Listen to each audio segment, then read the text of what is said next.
Fala galera, beleza? Nesse vídeo eu vou dar uma dica sobre algo que você pode utilizar no seu desenvolvimento dentro da AWS. Nada mais é do que o backoff, ou tentativa, retry de API, ou se não até exponential backoff. Enfim, tem diversos nomes para isso daí. Mas antes de eu falar sobre ele, sobre essa alternativa, isso que você pode fazer, essa forma de implementar um retry na sua aplicação, se você ainda não é inscrito no canal, não deixa de se inscrever, que estou sempre postando dicas desse mundo cloud e de coisas para te ajudar na sua aplicação, no seu desenvolvimento dentro de cloud. Então beleza galera, vamos lá. O que vem ser o backoff? Backoff é uma espécie de retry. O que é retry? Retentar alguma ação.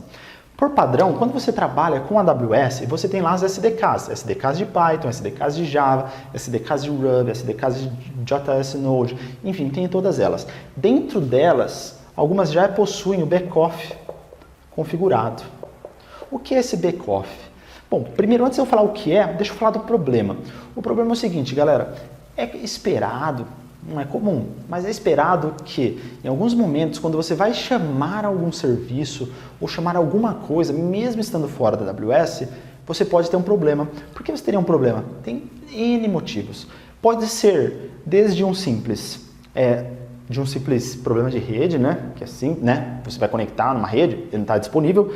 Pode ser por um limite de API, pode ser por diversas chamadas, pode ser por alguma entrada incorreta, que a aplicação está lá do lado dela, não do seu lado, pode ter diversos motivos. Imagina o seguinte, por causa de um simples gargalo, jogo rápido, o seu cliente vai lá e aperta o botão e aparece um erro para ele. Aí ele vai ter que ir lá e apertar OK no erro e apertar o botão de novo, funciona.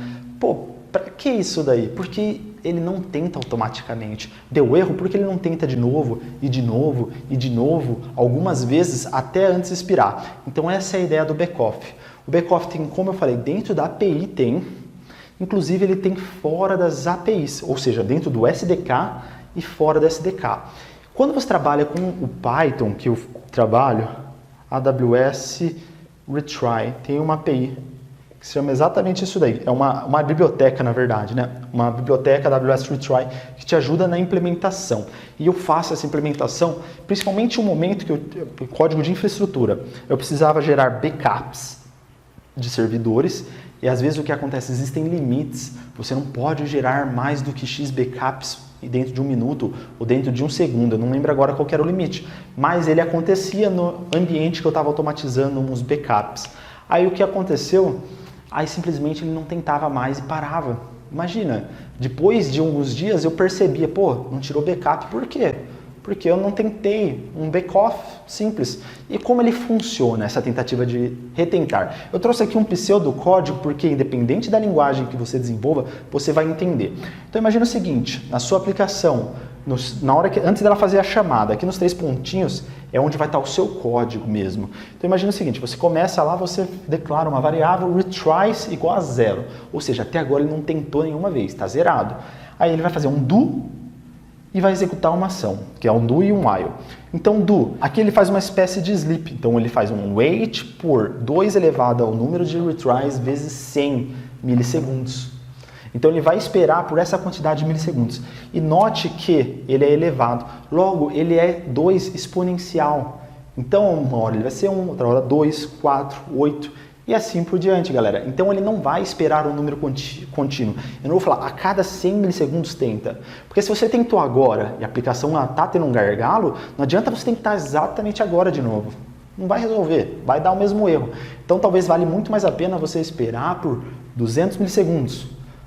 Ok, não respondeu? Espera por mais 400 milissegundos. Não respondeu? Espere por 800. Não respondeu? Espere por 1 segundo e 600, por exemplo. Enfim, você sempre faz isso exponencial. Por isso que se chama Exponential Backoff.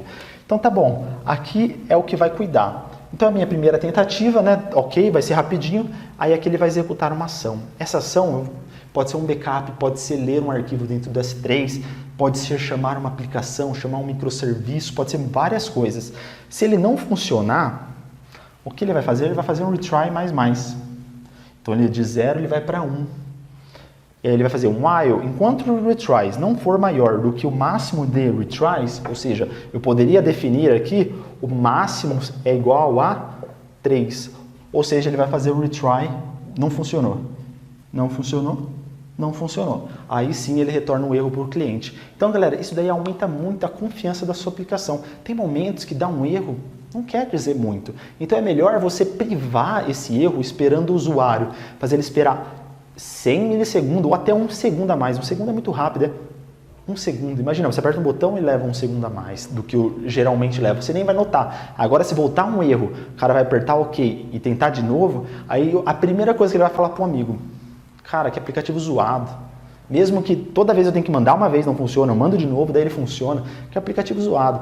É melhor esperar do que simplesmente mostrar o erro para o usuário final, porque sem dúvida ele vai parar de usar. Então tá bom, galera. Então essa daqui é a ideia de Backoff. Eu falei um exemplo de snapshot, mas me veio na cabeça de um exemplo de um cliente onde ele estava trabalhando com S3, Infrequent Access. Então ele tinha o S3, onde tem uma alta durabilidade, tem uma alta disponibilidade, os arquivos da aplicação dele estavam lá, mas o que acontecia?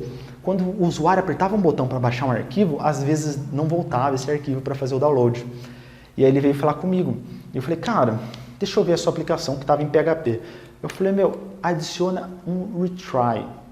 Você não pode retornar um erro para o usuário. E aí ele foi lá e adicionou um retry.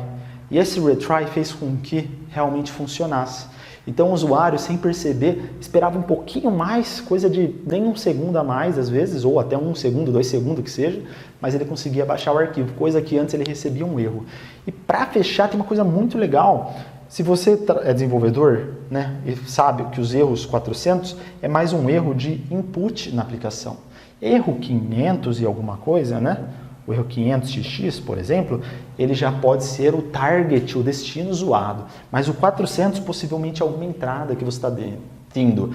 Então talvez vale a pena, dependendo do tipo de validação, você colocar até essa validação aqui. Porque se for 400, não adianta ficar fazendo um retry. Não adianta, vai continuar falhando.